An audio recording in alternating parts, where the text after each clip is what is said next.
The police cars' flashing lights painted the street red and blue. The officers stood frozen, their hands on their radios, eyes darting between the black family standing on the porch and the older white woman who had called them. She pointed, her voice shaky with fake fear. "They don't belong here. I told you, they're trespassing." The officers hesitated, exchanging uncertain glances. They had stormed into the neighborhood, ready to remove the so-called intruders. But now, they were staring at the most unexpected sight, a sight that made their stomachs drop. The black man standing tall with his wife and daughter wasn't just another neighbor. He reached into his pocket, calmly, smoothly, like he had done it 1,000 times before, and pulled out a badge. His wife did the same. "We're judges," he said, his voice steady but firm. The air crackled with tension. The older woman's face twisted in confusion. What?" she stammered. "We're the new judges in town," the woman beside him added, her sharp eyes locking onto the officers. A heavy silence fell over the street. The officers swallowed hard. The nosy neighbor's breath hitched, realizing her mistake. But it was too late. Now, she was the one being judged. The day had started peacefully. The Harper family was finally moving into their new home, a beautiful 2-story house on a quiet street. It was a fresh start, a new beginning for Marcus, his wife Dana, and their 13-year-old daughter, Alyssa. Boxes were stacked on the lawn, and movers bustled in and out, carrying furniture and setting things in place. Marcus wiped sweat from his forehead, glancing around the neighborhood. It was nice, quiet. The kind of place they had worked hard to afford. But even as they settled in, they noticed something. The eyes. People were watching. From behind windows, through half-open doors, neighbors peeked at them, whispering to each other. Dana nudged Marcus. "Do you see that?" she murmured. "Yeah," he said, forcing a smile. "Just the usual." Alyssa rolled her eyes. "They're acting like they've never seen a black family before." That's when they saw her. An older white woman stood on the sidewalk across the street, her arms crossed tightly, lips pressed into a thin line. She stared at them with narrowed eyes, her nose wrinkled like she smelled something bad. Marcus nodded politely. "Good afternoon." She didn't respond. She just turned and walked off, disappearing into her house. At first, nothing happened. The Harpers continued unpacking, setting up their new life. But the strange feeling never left. It was later that evening when things started to get worse. Dana was in the backyard, setting up the patio furniture, when she noticed something strange, an older man, standing by the fence, watching her. His face was hidden in the shadows, but she could feel his eyes on her. She took a deep breath, pretending not to notice, but her hands shook slightly as she adjusted the table. A loud rustling sound came from the bushes behind the fence. "Marcus," she called out, hoping it was him. No answer. Heart pounding, she turned around. The man was gone. The next day, Alyssa was riding her bike down the street when she saw the same older woman from before, standing outside, watching her. Alyssa slowed down, feeling uneasy. The woman frowned, stepping forward. "You don't belong here," she said coldly. Alyssa's stomach dropped. "Excuse me?" "This isn't your kind of neighborhood," the woman muttered. Then, without another word, she turned and walked away, leaving Alyssa frozen on the sidewalk. That night, as the Harpers sat around the dinner table, Alyssa told her parents what had happened. "That woman, our neighbor, she told me we don't belong here." Marcus sighed, rubbing his temples. "I was hoping we could at least get a few days of peace." Dana's jaw clenched. "She has no right." "What do we do?" Alyssa asked. Marcus gave his daughter a reassuring smile. "We do what we always do. We live our lives. We keep our heads high. We don't let people like that define us." But deep down, he had a bad feeling. And he was right. Late that night, as the family was getting ready for bed, the flashing red and blue lights filled their windows. A loud banging rattled the front door. "Police! Open up!" Marcus and Dana exchanged a stunned look before rushing to the door. When they opened it, they were met with several officers, their hands resting on their belts. "We got a report of trespassers in this house," one officer said. Marcus frowned. "Trespassers? This is our house." A voice cut through the night. "I called them." The older woman from across the street stood near the officers, arms crossed, her face smug. "They broke into that house. They don't live here." Marcus's fists clenched. He could feel Dana trembling beside him. Alyssa peeked from behind them, fear in her wide eyes. The officers shifted, looking unsure. "Do you have proof you live here?" one asked. That was it. That was the moment. Marcus and Dana reached into their pockets. And everything changed. Cliffhanger ending. The older woman's face drained of color as Marcus and Dana revealed their judge badges. The officers stiffened, realization hitting them like a brick. The street was silent. Now, the question hung in the air, what happens next? The silence stretched between them like a tight rope about to snap. The police officers, once confident and ready to remove trespassers, now stood frozen, their hands twitching near their belts. The older woman's mouth hung open as she stared at the badges, her face turning pale. You're judges," she croaked. Dana tilted her head. "That's what I said." One of the officers cleared his throat, suddenly looking uncomfortable. "Ma'am, are you sure about your report?" he asked, turning to the woman. Her head jerked toward him, her expression twisting with frustration. I was sure. How was I supposed to know? They don't look like." She caught herself, but it was too late. Marcus's eyes darkened. "Like what?" The woman flinched. She glanced at the police, as if expecting them to step in and help her. But they weren't moving. They were looking at her differently now, no longer ready to believe her words without question.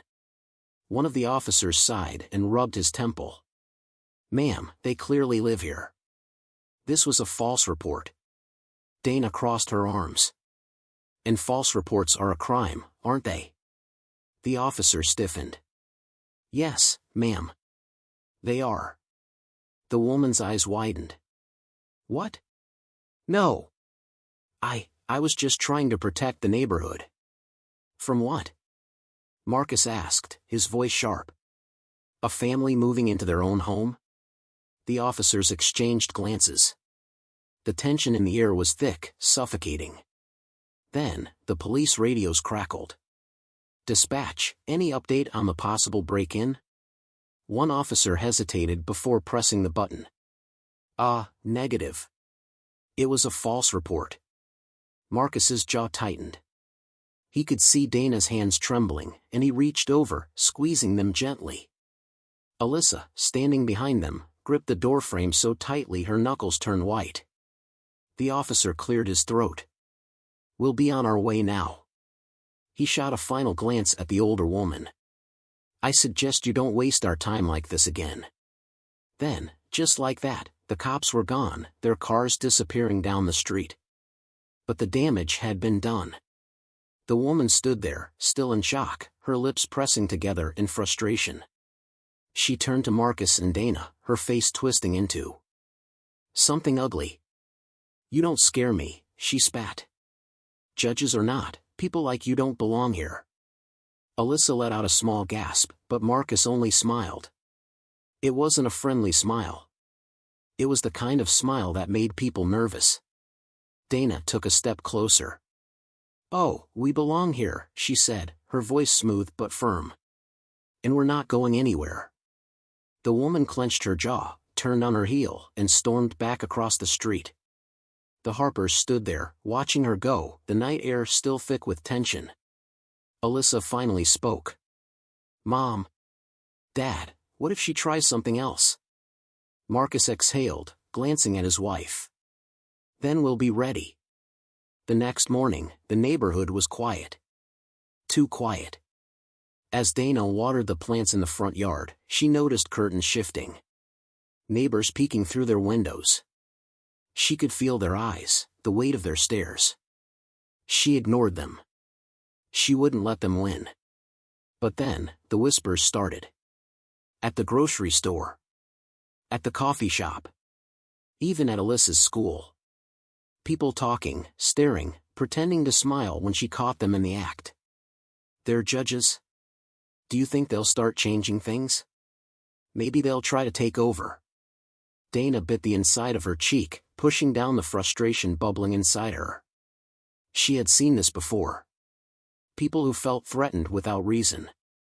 People who believed that power didn't belong in the hands of black professionals. She wasn't surprised. But that didn't mean she wasn't angry. When she returned home, Marcus was in his office, reviewing case files. She dropped the grocery bags on the counter inside. "They're talking," she said. Marcus didn't look up. "Of course they are. They think we don't hear them. We always hear them." Dana rubbed her temples. "How long do you think it'll take before they stop?" Marcus finally looked at her, his eyes serious. "They won't stop."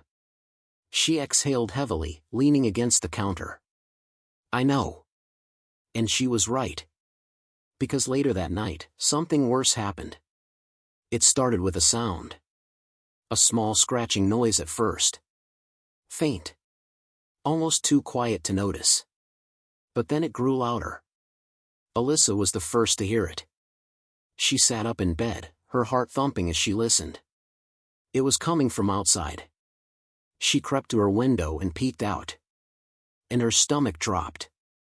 A figure stood in their yard, near their front porch.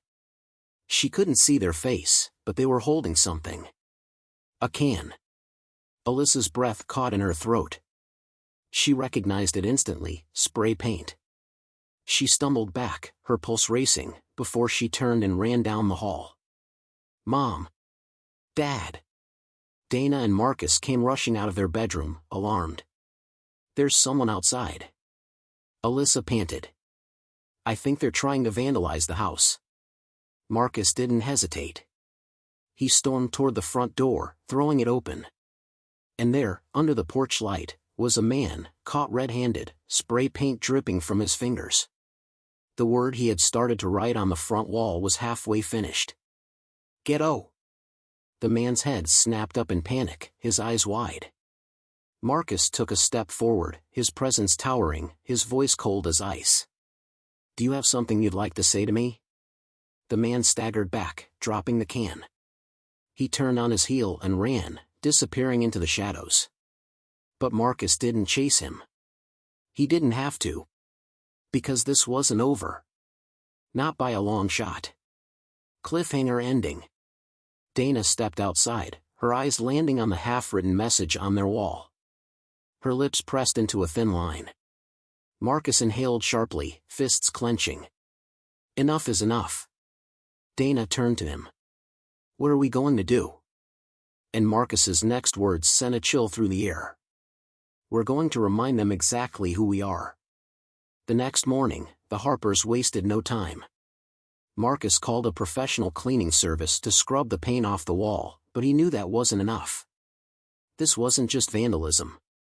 It was a message. A warning. And Marcus had no intention of ignoring it. As he sat in his office, he dialed a number. A familiar voice answered. "Detective Harris speaking." Marcus leaned back in his chair. "It's Judge Harper." There was a pause, then a sharp inhale. "Good morning, Judge. What can I do for you?" Marcus's grip on the phone tightened. "I need to report an attempted hate crime." By noon, a police cruiser was parked in front of the Harpers' house.